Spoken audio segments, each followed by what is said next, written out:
Silicon Valley is a name that echoes with promise and innovation. It's not just a place on a map in Northern California, it's really an idea. This idea suggests that anyone with a brilliant concept and enough determination can, change the world. For decades, this region has been the global epicenter of technological advancement. It's the birthplace of the personal computer, the internet as we know it, and the smartphone in your pocket. Legendary companies like Apple, Google, and Facebook grew from humble beginnings in garages and dorm rooms into global giants. These stories created a powerful myth, a belief that the next world-changing invention was always just around the corner, waiting for the right visionary to bring it to life. This environment created a unique culture fueled by optimism and ambition.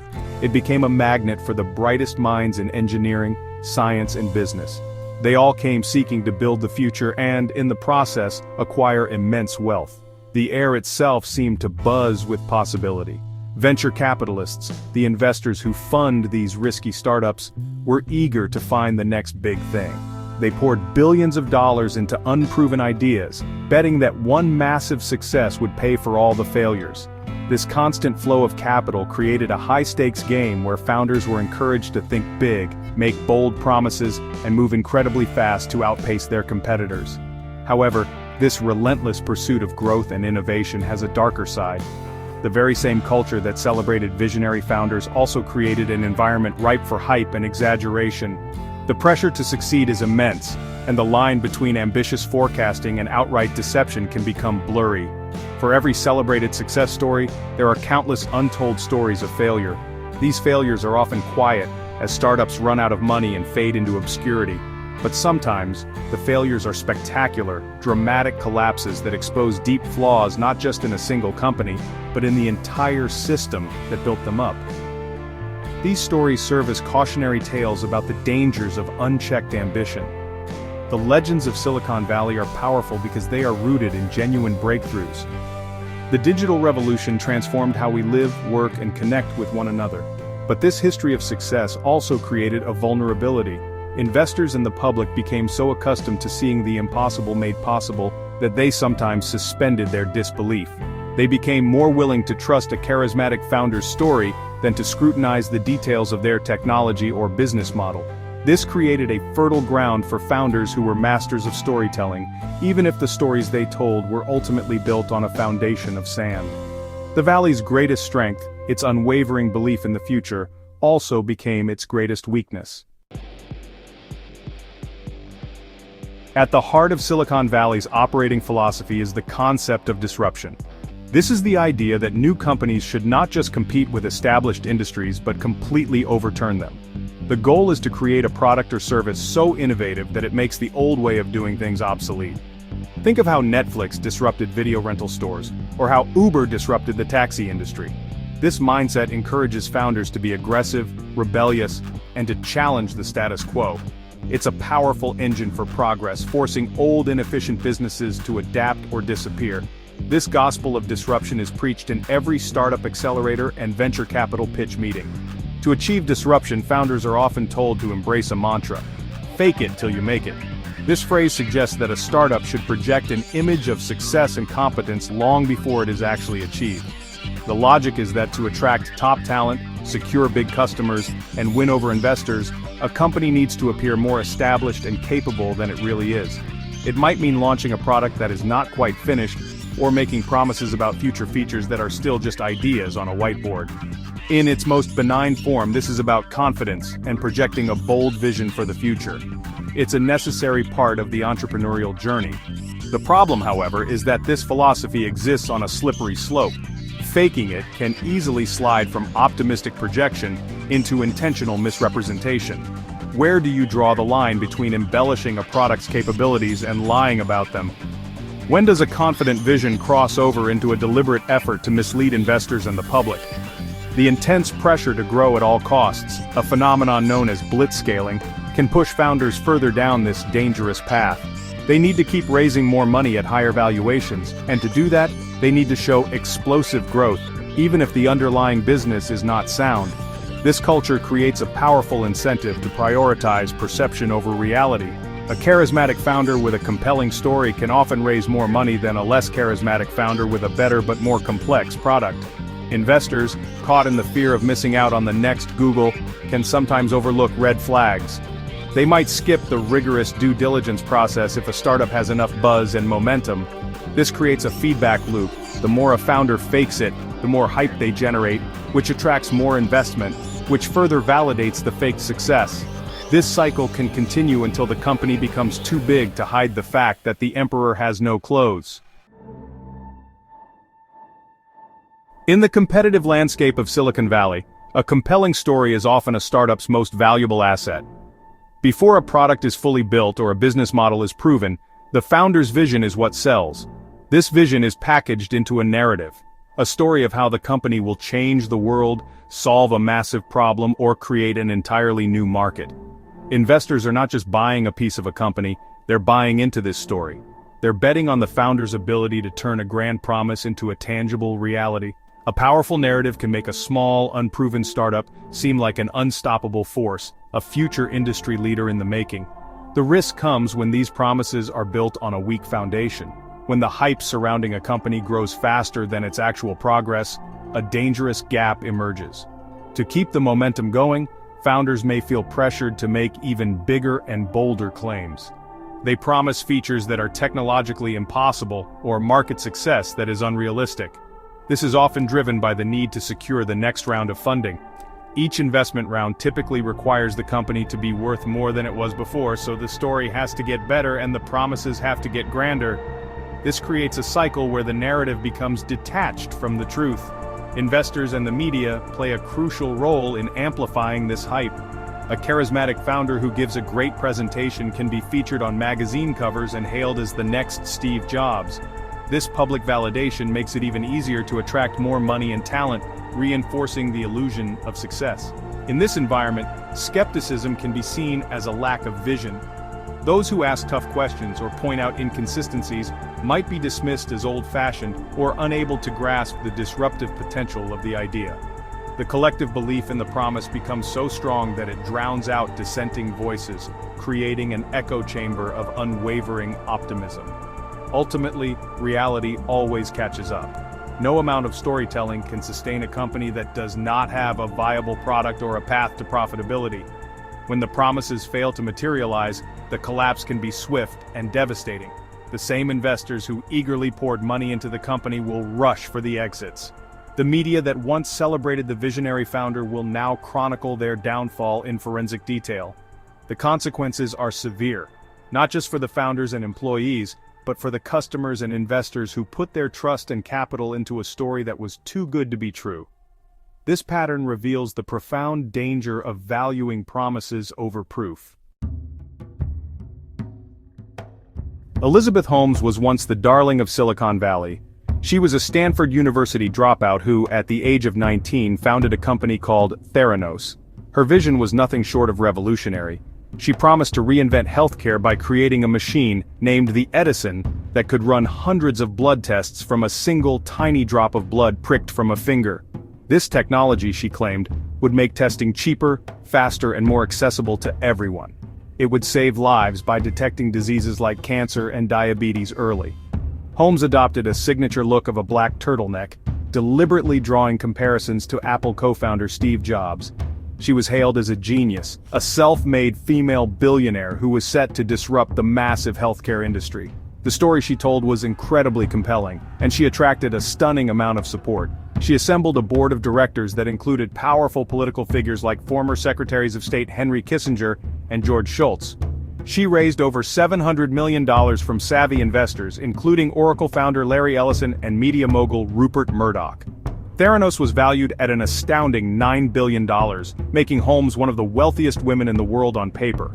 The company signed a major partnership with Walgreens to put its testing devices in stores across America. To the outside world, Theranos looked like one of the greatest success stories in Silicon Valley history. Behind the scenes, however, the reality was a complete fabrication. The Edison machine, the core of the company's promise, never worked. It was unreliable and could perform only a very small number of tests, often with inaccurate results. To hide this secret, Holmes and her top executive, Ramesh Sunny Balwani, ran a campaign of fear and deception inside the company. Employees who questioned the technology or raised concerns were intimidated, silenced, or fired. To fulfill its contract with Walgreens, Theranos was secretly using commercially available standard blood testing machines from other companies to process the finger prick samples. They were faking the very innovation they claimed to have mastered. The illusion began to crumble when a few brave employees decided to speak out. They became whistleblowers, sharing the company's dark secrets with me at the Wall Street Journal.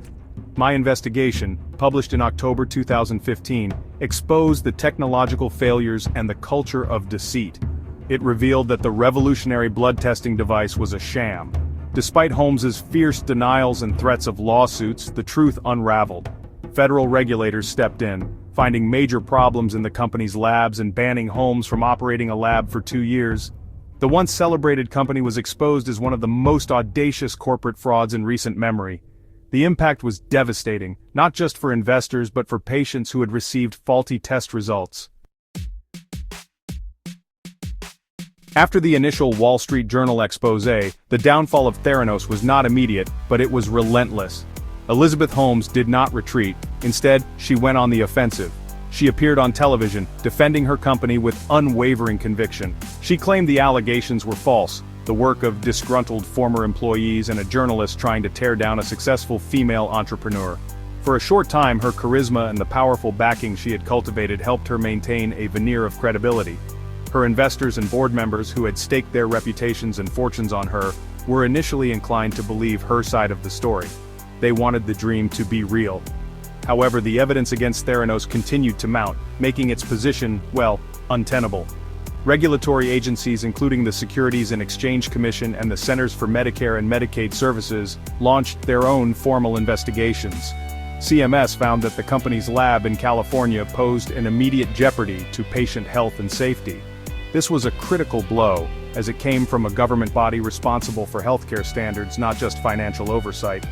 The partnership with Walgreens, once a cornerstone of the company's public image, quickly dissolved. The dream of having Theranos wellness centers in every neighborhood evaporated, leaving behind empty promises and legal liabilities. The legal consequences soon followed. In 2018, the SEC charged Holmes and Balwani with orchestrating a massive fraud. The agency detailed how they had lied for years to investors about the company's technology, its business relationships, and its financial performance. Holmes settled the civil charges by agreeing to pay a fine, surrender her voting control of the company, and be barred from serving as an officer or director of a public company for 10 years. But the civil settlement was just the beginning. A few months later, a federal grand jury indicted both Holmes and Balwani on criminal charges, including wire fraud and conspiracy to commit wire fraud against investors and patients. The final chapter for Theranos was its complete dissolution. The company that was once valued at $9 billion became worthless. It laid off its remaining employees and officially ceased operations in September 2018. The story of its collapse became a stark warning for Silicon Valley and the wider world. It showed how a captivating narrative, combined with a culture that lionizes visionary founders, could enable a massive deception to persist for over a decade. The fall of this blood unicorn was not just a business failure, it was a moral catastrophe that risked the health of real people and shattered the trust placed in an entire industry. Adam Neumann was another charismatic founder who captivated investors with a grand, world-changing vision. He co-founded WeWork in 2010 with a simple idea: renting out office space to freelancers, startups, and small businesses. The company sublet large commercial properties, redesigned them with trendy, modern aesthetics, complete with free coffee and beer, and then rented out individual desks or small offices on flexible short-term leases. On the surface, it was a real estate company, but Neumann insisted it was much more. He framed WeWork not as a landlord but as a technology company, a community, and a movement that was, in his words, elevating the world's consciousness. This elevated branding was Neumann's genius. He sold a story that went far beyond desks and chairs. He spoke of building a global physical social network, connecting people through shared workspaces that would foster collaboration and innovation. He expanded this vision to include co-living apartments, called We Live, and even a children's school, We Grow. His ambition was boundless, and his salesmanship was honestly legendary. He attracted billions of dollars in investment, most notably from SoftBank's Vision Fund, which was a massive investment fund that made huge bets on what it believed were transformative tech companies. Newman's powerful storytelling convinced investors that WeWork deserved a tech company valuation, not a real estate one. With what felt like a never-ending supply of cash from SoftBank, WeWork embarked on a period of hyper-growth. The company expanded at a breathtaking pace, opening new locations in cities all around the world. It burned through money at an alarming rate, prioritizing growth above all else. The company's culture, heavily influenced by Newman's eccentric personality, was a mix of intense work and lavish parties. He was known for his grand pronouncements and erratic behavior, which was often celebrated as part of his visionary genius. At its peak, WeWork was valued at an incredible $47 billion, making it one of the most valuable startups in the world. However, beneath the surface of this spectacular growth, the business fundamentals were deeply flawed. WeWork was losing enormous amounts of money, billions of dollars per year. Its business model was precarious. It was locked into long-term leases for its buildings but offered its customers flexible, short-term contracts. A potential economic downturn could leave it with massive, empty properties and no revenue. Furthermore, Newman's personal conduct raised serious red flags. He had borrowed money from the company, leased properties he personally owned back to WeWork, and even charged the company millions for the rights to use the We trademark that he had personally registered. The spectacle was grand, but the foundation was unstable. The moment of truth for WeWork arrived in August 2019, when the company filed the paperwork for its initial public offering, or IPO. This document, known as an S-1 filing, made the company's finances and business practices public for the first time. The revelations contained within were honestly shocking to the wider financial community. The filing exposed the staggering scale of WeWork's losses. It had lost nearly $2 billion in the previous year alone. It also detailed the numerous conflicts of interest involving Adam Neumann, from his personal loans to his self-dealing on real estate and trademarks. The lofty spiritual language used in the filing, including its dedication to the energy of we, was widely ridiculed by investors and analysts. The public scrutiny was intense and honestly pretty merciless.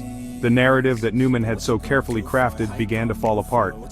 What was once seen as visionary genius was now viewed as reckless and irresponsible leadership. The $47 billion valuation, which had been propped up by private investors in a hype-filled bubble, was now seen as completely absurd. Public market investors were just not buying the story. They saw a deeply unprofitable real estate company run by an erratic founder, not a revolutionary tech platform.